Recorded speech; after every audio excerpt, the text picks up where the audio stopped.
दोस्तों, कहा जाता है कि आदमखोर लोग जिंदा रहने के लिए इंसानों को मारकर खाते हैं, लेकिन क्या हो जब इंसानों का मीट इतनी ज्यादा पॉपुलर हो जाए कि एक आम आदमी भी बहुत ही स्वाद के साथ उस मीट को खाने लगे। फ्रांस की इस मीट शॉप में ऐसा ही होता है। शहर के बीचों बीच मौजूद इस मामूली दुकान के बाहर लोगों की बहुत ज्यादा भीड़ खड़ी होती है। इस शॉप ओनर बहुत ही स्पेशल मीट बेचता है जो कि खाने में इतना ज्यादा लजीज है कि कस्टमर उस मीट के कितने भी पैसे देने के लिए तैयार है।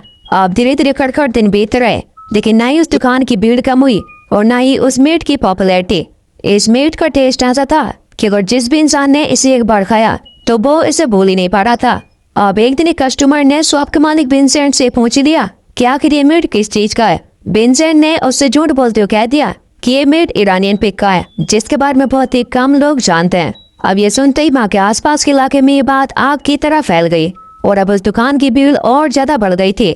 उस दुकान की भीड़ इतनी ज्यादा थी कि सड़कों पर जाम तक लगने लगा। अभी कुछ दिन पहले की तो बात है जब ये लोग अपनी दुकान को चलाने के लिए बहुत ही मुश्किल से गुजारा कर रहे थे, लेकिन आज वो लाखों में कमा रहा है। दूसरी ओर जितनी भी बड़ी नामी मीट शॉप थी वो सब के सब ठप पड़ गई, क्योंकि इस दुकान ने इतनी जल्दी पॉपुलैरिटी गेन कर ली कि जितने भी कस्टमर है वो सभी के सभी यहीं पर आ रहा है। लेकिन ऐसा हमेशा से नहीं था। कुछ समय पहले तक तो विंसेंट की शॉप पर एक मक्खी तक नहीं आती थी। वे इस शॉप को चलाया करते थे। इनके खर्च से भी बहुत ही मुश्किल से पूरे हुआ करते थे, लेकिन एक दिन अचानक से इनकी शॉप पर कुछ लोग आकर इनकी शॉप को तोड़ देते हैं और सोफी के ऊपर जानवर का खून फेंक देते हैं। ये लोग बहुत हैं जो कि मीट नहीं खाते, यानी कि वेजिटेरियन, और इन्हें मीट खाने या फिर बेचने वाले लोगों से बहुत ही ज्यादा नफरत होती है। ऐसे लोगों को वीगन कहा जाता है। ये वीगन्स लोग अक्सर विंसेंट की शॉप पर आकर वहाँ पर तोड़ा फोड़ी करते थे, जिससे विंसेंट की ठप पड़ी दुकान धीरे धीरे कर्जे में गिरती चली आ रही थी। एक दिन एक कपल अपने विंसेंट की तरह मार्क भी एक मीट शॉप चलाता था, लेकिन उसकी दुकान बहुत ही अच्छी चल रही है। उसकी कंडीशन विंसेंट की तरह तो बिल्कुल नहीं है। अब इसी पैसे के चक्कर में विंसेंट और सोफी के बीच की दूरियां भी बढ़ती चली जा रही थी। यहाँ तक कि सोफी विंसेंट से डिवोर्स लेने के लिए भी कहती है, लेकिन विंसेंट उसे ठंडे दिमाग से काम लेने के लिए कहता है। इसी बीच उसकी नजर एक वीगन एक्टिविस्ट पर पड़ती है, जिसने कुछ दिन पहले उसकी शॉप पर अटैक किया था। उसे सबक सिखाने के लिए विंसेंट उसे टक्कर मार कर नीचे गिराना चाहता था, लेकिन अब वो जैसे अपनी कार को रिवर्स में लेता है, वो वीगन उसकी कार के नीचे आकर कुचल कर मारा जाता है। विंसेंट डरकर मदद के लिए पुलिस को कॉल करने वाला था, लेकिन सोफी उसे ऐसा करने से रोकती है, क्योंकि उन लोगों ने मर्डर किया था और कोई भी उनकी बातों पर यकीन नहीं करेगा। सोफी को ये आइडिया है क्यों ना वो इसके शरीर को काट कर इसके टुकड़ों को अलग अलग जगह पर फेंक दें। दरअसल सोफी ने ऐसा एक सीरियल किलर को देख कर सीखा था, यहाँ तक कि वो इसके मीट को पिग के मीट के साथ मिलाकर बेचने का भी सोचती है, लेकिन विंसेंट ऐसा करने से साफ साफ मना कर देता है। खैर, अब इसके बाद ये दोनों उसकी लाश को अपनी शॉप में लाते हैं और उसे ठिकाने लगाने के लिए विंसेंट किसी तरीके से अपनी हिम्मत बांधकर उसके शरीर को छोटे छोटे पीसेस में काटता है। अब घंटों तक उसकी बॉडी को पीसने और काटने के बाद विंसेंट की आंख लग जाती है और अगली सुबह जब वो उठता है तो वो देखता है कि जहाँ पर उसने ग्राइंड कर मीट रखा था वहाँ पर वो नहीं है। वो बहुत ही ज्यादा घबराता है, लेकिन इससे पहले कि वो कुछ और सोच पाता, एक कस्टमर उसकी शॉप पर आती है और वो उससे वही मीट मांगती है जो कि कल रात वो उससे लेकर गई थी। यहाँ पर ही पता चलता है कि जब विंसेंट रात बॉडी को काट रहा था तो सोफी ने चुपके से उस एक्टिविस्ट की बॉडी का एक पार्ट चुरा कर उसे काट कर और पिग के मीट के साथ मिलाकर इस लेडी को बेच दिया था, जो कि इस लेडी को बहुत ही ज्यादा पसंद आया था। विंसेंट उस लेडी को उस मीट को देने से मना करता है, लेकिन वो लेडी उस मीट का स्वाद भूल ही नहीं पा रही थी। वो कस्टमर उनसे उस मीट को देने की जिद करने लगती है। तब सोफी भी विंसेंट को मनाती है। वो लेडी उससे पूछती है कि आखिर इतना अच्छा टेस्ट किसके मीट का है। तब विंसेंट बताता है कि ये ईरानियन पिग का है, जिसके बारे में दुनिया में बहुत ही कम लोगों को पता है और बहुत ही कम लोग इसे तैयार कर पाते हैं। अब कस्टमर के जाने के बाद विंसेंट उससे कहता है कि आखिर ये तुम क्या कर रही हो, क्या तुम अपनी दुकान पर एक इंसान का मीट बेचोगी। तब सोफी से बताती है कि उस एक्टिविस्ट की लाश को ठिकाने लगाने का ये सबसे अच्छा तरीका है, जिससे लोगों को 1% भी शक भी नहीं होगा। विंसेंट को लगता है कि सोफी का दिमाग खराब हो गया है, इसलिए वो उस एक्टिविस्ट की बॉडी को फेंकने के लिए चाहता है। लेकिन अब तभी उनकी दुकान पर एक और कस्टमर आता है। वो उनसे कहता है कि मुझे वही ईरानियन पिग का मीट चाहिए जो कि कुछ देर पहले एक लेडी लेकर गई थी। उसका स्वाद तो लाजवाब है। अब धीरे धीरे करके वो बॉडी ईरानियन पिग के नाम से मशहूर हो गई और उन दोनों ने उसे बेचकर ढेर सारा पैसा कमाया। विंसेंट को तो फिर भी समझ में नहीं आता कि आखिर इस मीट में ऐसा क्या है कि लोग इसे इतने ज्यादा पसंद कर रहे हैं। अब एक रात वो भी इस मीट को ट्राई करता है और उसे लगता है कि ये उसकी जिंदगी का सबसे अच्छा मीट था। सोफी से बताते हैं कि जिसे हमने मारा वो एक वीगन था, ये लोग मीट वगैरह कुछ भी नहीं खाते, सिर्फ वेजिटेरियन चीजें खाते हैं। शायद यही वजह है कि उसका मीट इतना ज्यादा टेस्टी था। सोफी विंसेंट से कहती क्यों ना हम वीगन्स को मारकर उनका मीट अपनी दुकान में बेचें, लोगों को ये पसंद आ रहा है और इस तरीके से हम बहुत सारे पैसे कमा सकते हैं। लेकिन विंसेंट ऐसा करने से मना करता है क्योंकि पैसों के चक्कर में सोफी अपनी इंसानियत को भी बेच रही थी। खैर अब इसके बाद अगले दिन उनकी बेटी क्लोई अपने बॉयफ्रेंड लूकास को उनसे मिलाने के लिए लेकर आती है। विंसेंट को इस दिन का बहुत ही बेसब्री के साथ इंतजार था। उस दिन उसने अपने हाथों से खाना बनाया, लेकिन जैसे ही वो लूकास को सर्व करता है तो लूकास उसके द्वारा बनाए हुए डिनर को खाने से मना कर देता है। विंसेंट को पता चलता है कि लूकास भी वीगन है। उसकी देखा देख क्लोई भी खाना खाने से मना कर देती है और इसके बाद ये दोनों वहां से चले आते हैं। अभी देखकर विंसेंट का खून खोलने लगता है क्योंकि इस लड़के ने 1 मिनट में विंसेंट की पूरे दिन की मेहनत पर पानी फेर दिया। विंसेंट को रियलाइज होता है कि शायद सोफी सही कर रही थी, इन वीगन्स को दुनिया में होने नहीं चाहिए।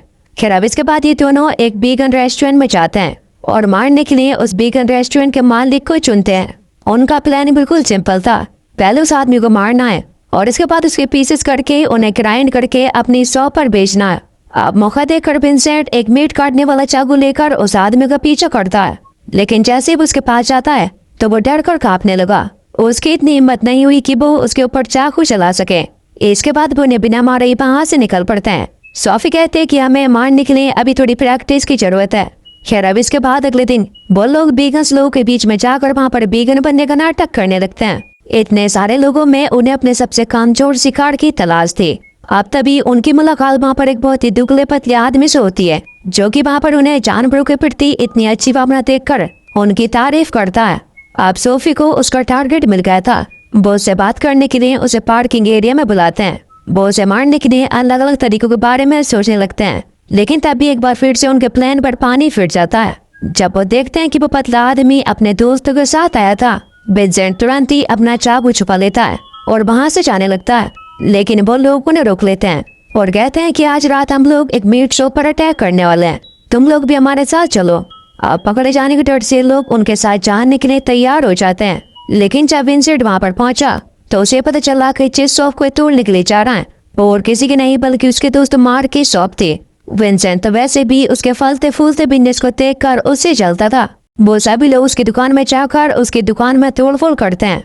अब ये कर विंसेंट को भी थोड़ा सुकून मिलता है, क्योंकि अब वो अकेला नहीं था जिसके साथ नुकसान हुआ था। खैर अब जब ये लोग आपस में बात कर रहे होते हैं तो इनके बीच आर्ग्यूमेंट्स होना शुरू हो जाते हैं और विंसेंट सोफी को अकेला छोड़कर वहां से चला जाता है। यहाँ पर सोफी को अकेला देखकर एक लड़का उस पर लाइन मारता है। वो सोफी से बात करता है और सोफी भी जल्दी उससे इम्प्रेस हो जाती है। दोनों के बीच सब कुछ सही चल रहा था, लेकिन तभी सोफी को पता चलता है कि वो लड़का वीगन है। वो लड़का सोफी को उसके घर तक छोड़ने के लिए आता है। तब सोफी उसे किस करने के बहाने उसके मुंह पर काट लेती है, जिससे उसके मुंह से ब्लीडिंग होने लगती है। सोफी उसे फर्स्ट एड देने के लिए अपने घर तक चलने के लिए कहती है। तब वो लड़का भी तैयार हो गया। अब तभी सोफी जल्दी से अंदर आकर वहाँ पर विंसेंट को बताती है कि हमें हमारा शिकार मिल गया है। विंसेंट को अब सिर्फ उसे मारना था, लेकिन अब तभी एक बार फिर से उसके हाथ कांपने लगते हैं और वो ऐसा करने से साफ साफ मना कर देता है। सोफी से कहती कि तुम कितने बड़े फट्टू हो, तुम्हें जरा भी हिम्मत नहीं है। अब तुम देख लो, अगर तुमने आज रात उसे नहीं मारा तो मैं आज रात उसके साथ ही सोऊंगी। लेकिन ये सब सुनने के बाद भी विंसेंट के अंदर हिम्मत नहीं आती। उसे ऐसा लगता है कि सोफी उसे उकसाने के लिए ये सब कह रही है, लेकिन सोफी तो सचमुच उसके साथ सोने के लिए चली आती है। अब ये देखकर तो विंसेंट पूरी तरीके से गुस्से में आ जाता है। विंसेंट वहाँ पर बहुत ही बुरी तरीके से उस लड़के को मार डालता है। खैर अब अगले दिन सोफी के पास स्टेफनी का कॉल आता है, जो कि उसे कल रात हुए हादसे के बारे में बताती है। कल रात उसकी दुकान में सबसे ज्यादा नुकसान विंसेंट ने ही किया था, लेकिन वो लोग ऐसे दिखावा करते हैं कि जैसे उन्हें कुछ पता ही नहीं है। वहाँ पर एक पुलिस वाला विंसेंट से अकेले में बात करना चाहता था। विंसेंट बुरी तरीके से डर जाता है कि इसे कुछ पता तो नहीं चल गया, लेकिन उस पुलिस वाले से उन्हें पता चलता है कि उन्हें उस बारे में कुछ भी नहीं पता। उस दिन वो ढेर सारे कस्टमर्स को वो इंसानी मांस बेचते हैं। उस मीट को खरीदने के लिए बहुत ही लंबी लाइन लगी थी, जिसके चलते बहुत ही जल्दी वो सारा मीट खत्म हो जाता है। इसके बाद से तो इस कपल को जब भी मांस की जरूरत होती तो ये शिकार पर निकलते और किसी न किसी को मारते, और इस तरह वो डेली बेस पर लोगों को मारने लगे। उनका बिजनेस पूरी तरीके से बूम कर रहा था और देखते देखते बड़ी से बड़ी मीट फैक्ट्री बंद होने की कगार पर आ गई। अब कुछ दिनों के अंदर विंसेंट ने मीट का प्राइस भी बढ़ा दिया, लेकिन फिर भी लोगों की भीड़ कम नहीं हो रही। सब कुछ मानो एकदम ठीक सा हुआ था। अब एक दिन मार्क ने भी उस मीट की बाइट ली। तब पहली बाइट में मार्क भी उसके मीट का दीवाना हो गया, लेकिन चबाते टाइम उसके मुंह में कोई चीज जा फंसी। स्टेफनी जो कि पहले एक नर्स हुआ करती थी, वो इसे पहचान लेती कि ये तो पेसमेकर है जो कि हार्ट वाले पेशेंट को लगाया जाता है। स्टेफनी पूछने लगती कि आखिर तुम्हारे मीट में ये सब चीजें कैसे आई, लेकिन अब तभी विंसेंट को याद आता है कि उनका एक शिकार हार्ट का पेशेंट था। अब क्योंकि दोनों एक दूसरे कॉम्पिटिटर थे, इसकी वजह से इन दोनों में लड़ाई होने लगती है और बातों बातों में हाथापाई पर उतर आते हैं। गुस्से में वहाँ पर विंसेंट मार्क के कान को चबाता है। अब उस दिन से इन दोनों के दिखावे की दोस्ती टूट जाती है, लेकिन विंसेंट का कारनामा आगे जाकर उसके लिए हानिकारक होने वाला था। खैर अब इसके बाद अगले दिन ये दोनों एक वीगन फेस्टिवल में जाते हैं। इंसानों को मांस खाते खाते विंसेंट पूरी तरीके से अब एक साइकोपैथ बन गया था। वो पूरे दिन बस मीट के बारे में सोचता रहता। वहाँ पर उसकी नजर एक बच्चे पर पड़ती है। उस बच्चे का शरीर देखकर उसे उसको खाने का मन किया, लेकिन उसने खुद पर किसी तरीके से काबू पाया और उसे अपने आप से घिन आने लगी। वो वहाँ से चाह रहा था कि अब तभी उसकी मुलाकात वहाँ पर ल्यूकस से होती है। ल्यूकस वहाँ पर बुचर शॉप चलाने वालों को वीगन फेस्टिवल में देखकर पूरी तरीके से हैरान था। अब इसी बात को लेकर वहाँ पर ल्यूकस और विंसेंट के बीच आर्ग्यूमेंट्स होना शुरू हो जाते हैं। इनके सारी बातें वहाँ पर एक आदमी बैठकर सुन रहा था। ये वही आदमी है जिनके साथ मिलकर विंसेंट ने मार्क की दुकान तोड़ी थी। उसे इस बात पर बहुत ज्यादा गुस्सा आता है कि बुचर होने के बाद भी विंसेंट ने वीगन होने का नाटक किया। ठीक उसी रात जब विंसेंट एक ह्यूमन बॉडी को काट रहा था, तो अब तक भी उसके दरवाजे पर कोई आता है। विंसेंट देखता है कि ये तो भाई पुलिस वाला है। वो डर के मारे उसे अंदर आने नहीं देता, लेकिन अब तभी उसकी नजर अपने डॉग पर पड़ती है जो कि एक ह्यूमन हेड लिए हुए दरवाजे की तरफ आ रहा था।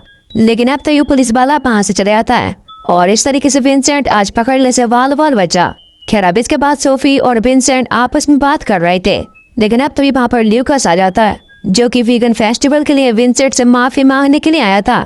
वो बताता है कि वो अपने वीगन दोस्तों के गायब होने की वजह से बहुत ही ज्यादा स्ट्रेस में है और सोफी अब जिसे किसी भी चीज का डर नहीं था, वो विंसेंट से ल्यूकस को अपना अगला शिकार बनाने के लिए कहती है। विंसेंट को जल्दी रियलाइज हो जाता है कि सोफी तो उससे बड़ी साइकोपैथ है, इसलिए वो जल्दी से ल्यूकस को अपने घर से निकाल देता है।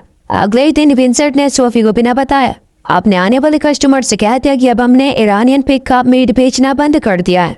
अब ये सुनकर तो उनके कुछ कस्टमर बहुत ही गुस्सा हो गए, क्योंकि वो कई घंटों से अपना नंबर आने का इंतजार कर रहे थे। जल्दी सारे कस्टमर उनकी दुकान से चले गए। अब सोफी पापड़ विंसेंट से लड़ने लगी कि आखिर तुमने ऐसा क्यों किया। तब विंसेंट सोफी को बिना कुछ बताए वहां से चला गया। अब उसके चाहते ही सोफी के पास वही वीगन लोग आते हैं जिन्हें विंसेंट से अपने धोखे का बदला लेना था, इसीलिए वो सोफी को पकड़ लेते हैं और उसे बहुत ही ज्यादा मारते हैं। ये वीगन के रूप में गुंडे थे। अब जब विंसेंट वापस से अपनी शॉप पर लौटता है तो वहाँ पर उसे उनकी बहन दिखाई देती है। वो तुरंत ही शॉप के अंदर जाता है और देखता है कि वो गुंडे उसकी वाइफ को मारने वाले हैं। वो अटैक करने में बिल्कुल भी टाइम वेस्ट नहीं करता और उनमें से दो को तुरंत ही मार डालता है। पर अब तभी उनमें से एक विंसेंट को मेट हुक में लटका देता है, लेकिन अब तभी एंड टाइम पर सोफी एक हुक फेंक कर उसकी आंख में मारती है, जिससे वो भी मार जाता है। अब मूवी के लास्ट में दिखाया जाता है कि मार्क और स्टेफनी के जरिए विंसेंट और सोफी बहुत ही जल्द पकड़े गए। दरअसल उन लोगों ने विंसेंट के बारे में पुलिस को बताया था, तब पुलिस को इस चीज के सबूत भी मिले। विंसेंट और सोफी ने मिलकर पूरे 30 मर्डर किए थे, जिसके चलते इन्हें फांसी से सुनाई जाती है। और बस दोस्तों, इसी के साथ ये मूवी यहीं पर खत्म हो जाती है।